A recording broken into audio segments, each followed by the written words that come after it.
He was the only person I trusted completely. Those are the most dangerous words. People change. Life changes them. Struggle changes them. Hunger changes them.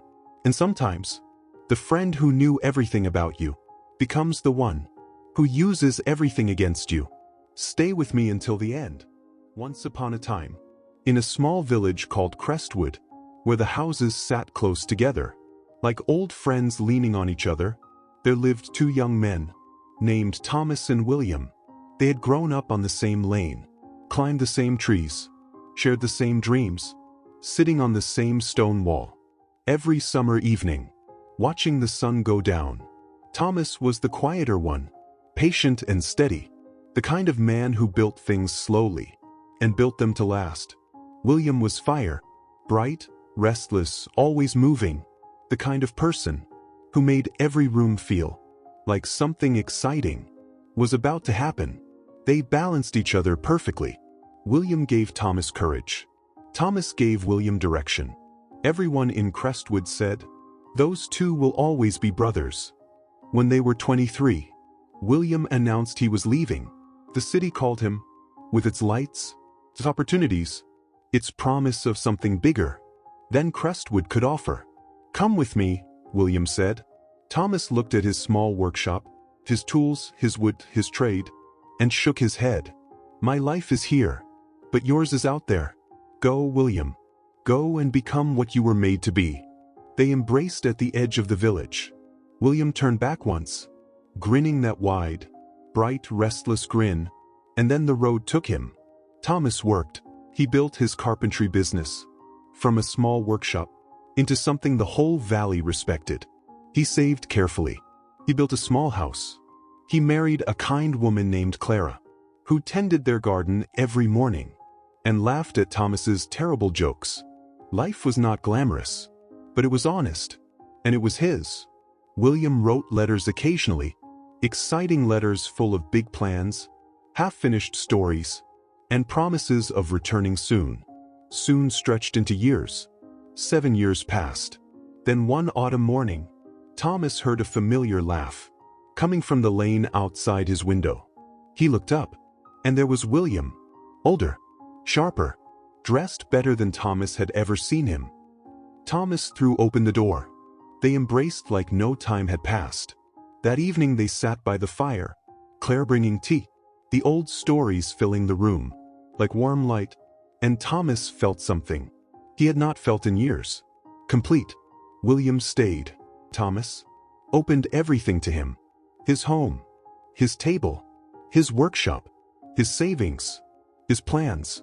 He told William about the contract he had spent 3 years building toward, a large order from the Merchant Guild in the next town that would triple his business and secure his family's future. He showed William the details, the context, the pricing, and the timeline. "You were always the smart one," William said warmly. "I'm proud of you, Thomas." Thomas smiled. He did not notice that William had stopped smiling with his eyes. 3 weeks later, Thomas rode to the Merchant Guild to finalize his contract. The merchant looked at him strangely. "But the contract has already been signed," the merchant said slowly, "by your representative, a Mr. William. He came 4 days ago, with your full details, your pricing, and signed on your behalf. He collected the advance payment too. Said you had authorized everything." Thomas sat very still. The room felt like it was tilting. "How much was the advance?" Thomas asked quietly. The merchant told him. It was everything Thomas had saved in 3 years of early mornings and late nights and careful, honest work. Thomas rode home slowly. William was gone. His belongings, gone. The savings Thomas kept in the workshop. Clara found Thomas sitting in the empty workshop. In the dark, she sat beside him, without speaking. This steady, patient, unbreakable man put his face in his hands and wept.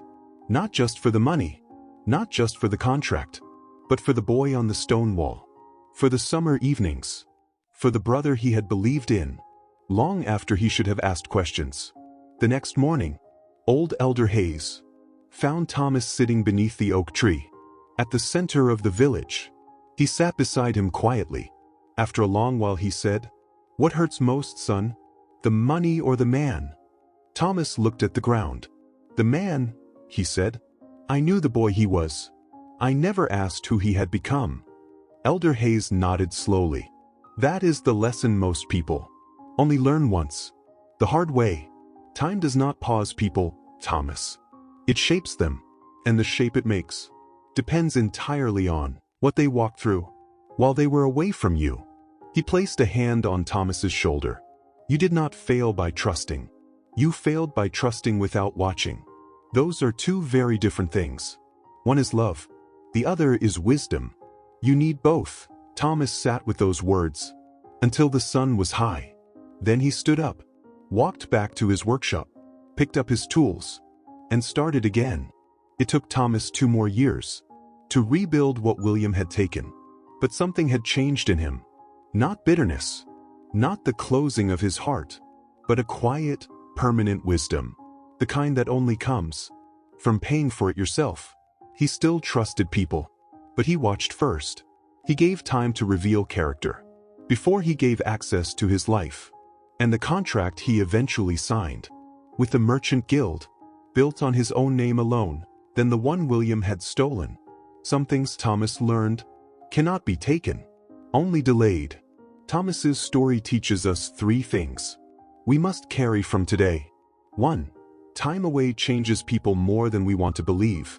William was not the boy Thomas had grown up with. He was someone the city had shaped, and Thomas never stopped to ask what that shape looked like now. Before you trust someone returning, observe, listen, give it time. Let character show itself. 2. Familiarity is not the same as trust.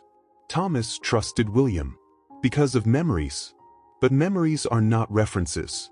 They are history. And history tells you not who they are standing in front of you today. Never give today's trust to yesterday's person. Time changes people. Make sure you know which version is standing at your door.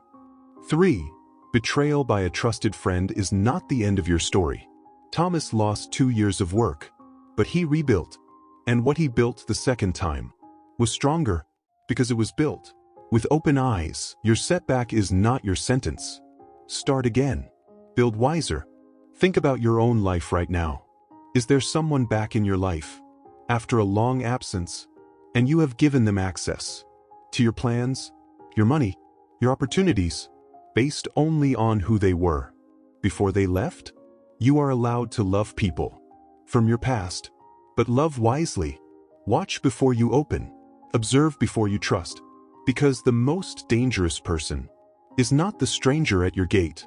It is the familiar face you forgot to look at with new eyes. Has someone from your past ever come back changed in a way that surprised or hurt you?